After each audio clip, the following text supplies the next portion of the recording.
안녕하세요. 빵또리입니다.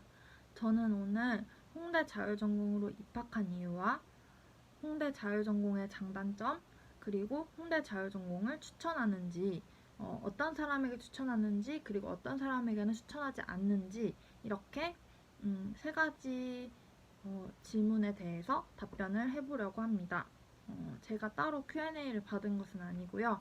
그냥 제가 생각했을 때 홍대 자율전공에 대해서 궁금해 하실 것 같은 그런 질문들을 뽑아서 제가 정리를 해봤습니다. 먼저 홍대 자율전공을 선택한 이유는 사실 제가 수능을 보고 나서 수능 성적에 맞는 대학 중에서 제가 원하는 전공을 선택할 수 있는 그 대학으로 가려고 했는데요. 그 중에 하나가 바로 홍대 자율전공학부였습니다. 그래서 지원을 하게 되었는데 추가 합격으로 합격을 하게 되어서 1-5학번으로 입학을 하게 되었습니다. 1-5학번으로 1학년으로 입학을 해서 다양한 전공을 들어보다가 제가 원하는 국문과로 진입을 해서 3학년 1학기부터는 국문과로 수업을 들었고요. 그래서 3학년 1학기부터 쭉 들어서 이제 작년 2학기까지 수업을 다 듣고 올해 이제 2월에 졸업을 하게 되었습니다. 네, 그래서 홍대 자율전공을 선택한 이유는 그냥 성적에 맞는 대학을 처음에는 선택을 한 거였고요.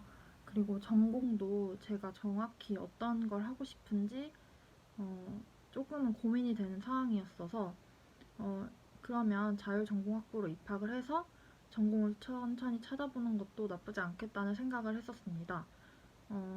사실은 제가 원래 국어교육과를 가고 싶은 마음도 있었는데요. 그 가군, 나군, 다군 중에서 나군과 다군에 홍대 자율전공을 이제 쓸 수가 있었는데 그때 나군에 동국대 국어교육과도 쓸 수가 있었어요. 근데 제가 원래는 나군에 동국대 국어교육과를 쓰고 다군에 홍대 자율전공을 쓰고 싶었는데 저희 아버지께서는 나군에 홍대 자율전공을 쓰는 게 조금 더 가능성이 있을 것 같다 이렇게 말씀을 하셔서 저도 그 의견에 따라서 나군에 홍대 자율전공을 쓰게 되었고 합격을 해서 이제 홍대에 가게 되었습니다. 그 다음으로 홍대 자율전공의 장단점에 대해서 말씀드릴 건데요. 홍대 자율전공은 일단 내가 원하는 전공의 수업을 다양하게 들어볼 수 있다는 장점이 있습니다. 이제 대학에 처음에 입학하게 되면은 보통은 자기가 이제 처음 들어보는 수업이 이제 많이 있을 거예요.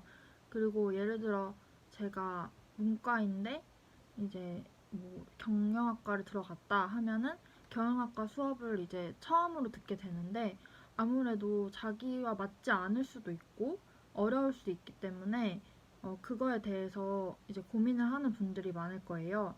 근데 자율전공학부로 입학을 하게 되면 일단은 모든 수업을 다 들어볼 수가 있어요. 그래서 1학년 때 이제 자기가 원하는 수업을 여러 가지를 1학년 수업을 들어보다 보면 그때 이제 자기가 원하는 전공을 찾을 수가 있어요. 그래서 2학년 때부터는 그 원하는 전공으로 이제 계속 이제 들을 수도 있고 아니면 학과 진입을 해서 그 과로 이제 약간 전과랑 비슷한 느낌인데 그 과로 아예 진입을 해서 이제 그 과 학생이 되는 거예요. 그렇게 해서 이제 학교 생활을 할 수도 있고요. 만약에 1학년 때 수업을 들었는데 그 수업이 전혀 마음에 들지 않고 자기와 맞지 않는다고 생각이 되면 이제 그 진로를 바꾸고 예를 들어 1학년 1학기 때는 저 같은 경우에는 1학년 1학기 때는 산업디자인과 수업을 들었었고요. 1학년 2학기 때는 국문과 수업을 들었고 2학년 1학기 때는 경영학과 수업을 들었었어요. 이렇게 다양한 수업을 들어보다가 자기가 원하는 과를 선택할 수가 있어요. 그래서 저는 2학년 2학기 때 이제 국문과를 선택해야겠다 이렇게 마음을 먹고 국문과 수업을 들었고 3학년 1학기가 돼서는 이제 1학기마다 학과 진입을 할 수가 있기 때문에 3학년 1학기에 국어국문학과로 학과 진입을 해서 그때부터는 국문과 학생으로서 수업을 계속 듣게 되었습니다. 이렇게 내가 원하는 전공의 수업을 다양하게 들어본 뒤에 전공을 결정할 수 있다는 점에서 장점이 될 수가 있습니다. 그리고 앞에서 말씀드렸듯이 학과 진입이라는 제도가 있고 또 주전공 신청이라는 제도가 있어요. 학과 진입은 자기의 소속을 아예 그 학과로 이제 그 진입을 해서 이제 그 학과 학생이 되는 거고요. 만약에 주전공 신청을 한다면 여전히 자율전공학부 학생인데 전공을 이제 그 전공으로 신청을 하게 되는 거예요. 그러면 이제 졸업을 할 때에도 자율전공학부 소속인데 이제 예를 들어 경영학과 전공, 경영학과 주전공, 뭐 그리고 뭐 복수 전공을 했다면 뭐 다른 학과 복수 전공 이런 식으로 나오게 되는 거고요. 그래서 그 점에선 차이가 있는데 제가 학과 진입을 선택한 이유는 저는 국문과 말고 다른 전공은 생각하지 않았었고 국문과로 확실하게 정했기 때문에 학과 진입을 한 것도 있고요. 또 학비가 자율전공은 아무래도 모든 학과 수업을 다 들을 수가 있기 때문에 학비가 비싼 편이에요. 그에 비해서 국문과는 이제 인문대이기 때문에 학비가 한 100만 원 정도 차이가 나기 때문에 저는 국문과를 선택해서 이제 학과 진입까지 하게 되었습니다. 네, 그리고 홍대 자율전공의 단점에 대해서 말씀을 드릴게요. 단점이라면 저와 같은 경우가 될 수 있겠는데요. 저는 이제 처음에 이제 산업디자인과 수업을 들었다가 국문과 수업을 듣고 그 다음에 경영학과 수업을 듣고 이렇게 한 학기마다 다른 수업을 들었었는데요. 그러다 보니까 제가 원하지 않는, 제가 맞지 않는 수업이 있었어요. 그래서 그런 경우에 학점 관리를 제대로 할지 못할 수 있다는 그런 점이 있어요. 저는 학과 진입을 하기 전에 이제 1학년 1학기, 2학기, 그리고 2학년 1학기까지 계속 다른 수업을 들으면서 전공을 정확히 이렇게 정하지 못해서 이제 그 이후에 1년 동안 휴학을 하면서 이제 전공을 어떻게 할지, 진로를 어떻게 할지를 정했는데요. 그래서 그 휴학을 하기 전까지 학점이 굉장히 좋지 못해요. 그 이후에도 제가 그만 좀 더 열심히 노력을 해서 좀 좋아지긴 했지만 그 전에 학점이 굉장히 좋지 못하기 때문에 그래서 예, 최종 평점을 보면은 학점이 좋지 못해요. 그래서 이런 경우에는 어, 자기가 원하는 전공을 선택할 수는 있지만 그게 만약에 자기와 맞지 않거나 어렵거나 뭐 자기가 노력을 하지 않는다면은 학점 관리가 좀 어려울 수 있다는 그런 단점이 있고요. 그리고 예를 들어 만약에 미대를 선택했어요. 자기가 미대를 선택했는데 미대 입시는 전혀 해보지 않은 상태에서 무작정 미대 가고 싶어서 미대 수업을 선택할 수가 있는데 그런 경우에 저 같은 경우에도 그렇듯이 조금 어려울 수가 있어요. 미대 수업이라는 게 아무래도 미대 입시를 많이 해왔던 친구들이랑 같이 듣는 거기 때문에 따라가기 좀 벅찰 수가 있고 그래서 이제 따로 학원을 다니는 친구들도 있고 아니면 이제 뭐 같은 과제를 하더라도 더 오랜 시간을 소요해야 되는 경우도 있어요. 그래서 그렇게 어려움을 겪을 수 있고요. 꼭 미대뿐만 아니라 뭐 건축대나 뭐 공대 등 같은 경우에도 만약에 문과로 자율전공을 입학했는데 공대 수업을 듣고 싶다. 그래서 공대를 들었는데 이과 학생들이 아무래도 많다 보니까 문과 학생들은 따라하기 어렵잖아요. 그래서 그런 경우에도 굉장히 어려움을 겪을 수가 있고요. 또 제가 한 가지 더 느꼈던 점은 친구를 사귀기가 어려울 수 있어요.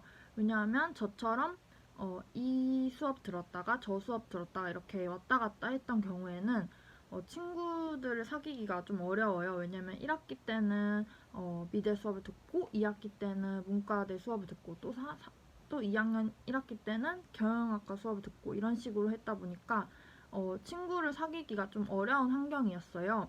그래서 뭐 굳이 그 학과가 아니더라도 동아리나 뭐 다른 활동을 통해서 친구를 사귈 수도 있긴 하지만 저 같은 경우에는 자율전공으로 입학했을 때는 친구를 사귀기가 좀 어려웠다 이런 생각이 들고요. 이거는 근데 사람에 따라 다를 수가 있으니까 참고만 해주시면 좋을 것 같아요. 그러면 이번에는 홍대 자율전공을 추천하는지에 대해서 말씀을 드릴게요. 홍대 미대, 건축대 등 입결이 높은 과로 진입을 희망하고 또 그 학점 관리를 잘 할 수 있는 분이라면 홍대 자율전공으로 입학하는 것을 추천드려요. 왜냐하면 일단 미대나 건축대는 되게 들어가기가 어려운 과잖아요. 그렇기 때문에 자율전공으로 입학해서 미대나 건축대 혹은 뭐 공대도 될 수 있고 경영대도 될 수 있는데, 어쨌든 자기 진로를 확실하게 정했고 과를 정한 사람은 자율전공이라는 제도를 이용해서 다른 과로 진입을 할 수가 있기 때문에 상당히 좋은 제도라고 생각이 되고요. 그래서 그렇게 할 수 있는 사람은 홍대 자율전공으로 입학하는 것도 좋을 것 같아요. 그리고 진로를 전혀 정하지 못해서 다양한 수업을 좀 들어보고 싶다. 왜냐하면 뭐 자기가 아예 경영학과로 입학을 했다면 다른 과 수업을 듣기가 어려울 수 있단 말이에요. 근데 자율전공으로 입학을 하면 다양한 수업을 들어보고 자기가 원하는 전공을 선택할 수 있기 때문에 이거는 이런 분들에게 좀 추천을 드려요. 그리고 반대로 무작정 홍대 좋은 과에 가고 싶어서 자율전공을 선택하려고 한다면 그거는 추천드리지 않아요. 왜냐하면 무작정 홍대 좋은 과에 들어가려고 그냥 자율전공으로 입학을 하는 경우에는 이게 과연 맞는 걸까? 왜냐하면 홍대 자율전공으로 입학을 하게 된다면 뭐 아무래도 그냥 뭐 미대에 들어가는 사람보다는 조금 더 노력을 많이 해야 돼요. 왜냐하면 일단 미대 입시라는 게 있고, 그래서 이제 계속 준비해왔던 사람이 있는 반면에 이렇게 자율전공으로 입학을 해서 이제 시작해 보려는 사람들이 있을 거 아니에요. 그러면은 그 사람들 사이에 당연히 차이가 발생할 수밖에 없어요. 그래서 입학을 하고 똑같은 환경에서 이제 수업을 듣더라도 그 앞에서 해온 것들이 있기 때문에 당연히 차이가 발생할 수밖에 없어요. 그래서 무작정 홍대 좋은과 뭐 미대나 건축대나 공대 뭐 이런 데 가고 싶다. 근데 성적이 자율전공으로는 가능한데 뭐 미대로는 조금 안 돼서 자율전공으로 해서 미대를 가려고 한다. 이런 분들은 자기가 노력을 많이 할 것을 예상하고 많이 노력을 하려고 생각을 하신 분들만 가시는 걸 추천드려요. 무작정 이제 가려고 했다가는 학점도 잘 안 나올 수 있고 자기가 원하는 과가 아닐 수도 있고, 그래서 어려움을 겪을 수 있기 때문에 그런 분들은 좀 생각을 많이 해보셔야 될 것 같아요. 그리고 자율전공으로 입학하고 싶긴 한데 자기는 확실한 꿈과 진로가 정해져 있다고 하시는 분들은 제가 생각했을 때는 그냥 그 해당 과를 가시는 걸 추천드려요. 왜냐하면 자율전공으로 입학했을 경우에는 앞에서 말씀드린 단점들이 있어요. 그래서 그 단점들을 굳이 안고 자율전공으로 입학하기보다는 차라리 자기가 원래 원하는 과가 있다면 그 원하는 과에 들어가시는 게 더 좋으실 것 같아요. 네, 오늘은 이렇게 홍대 자율전공에 대해서 알아봤는데요. 제가 지금까지 느끼고 배운 것들에 대해서 이제 여러분들한테 이렇게 소개를 해드렸는데, 혹시 홍대 자율전공에 대해서 더 궁금한 점이 있으시면 댓글에 남겨주시면 제가 참고해서 다음 영상을 찍을 때 답변을 해드리도록 하겠습니다. 감사합니다.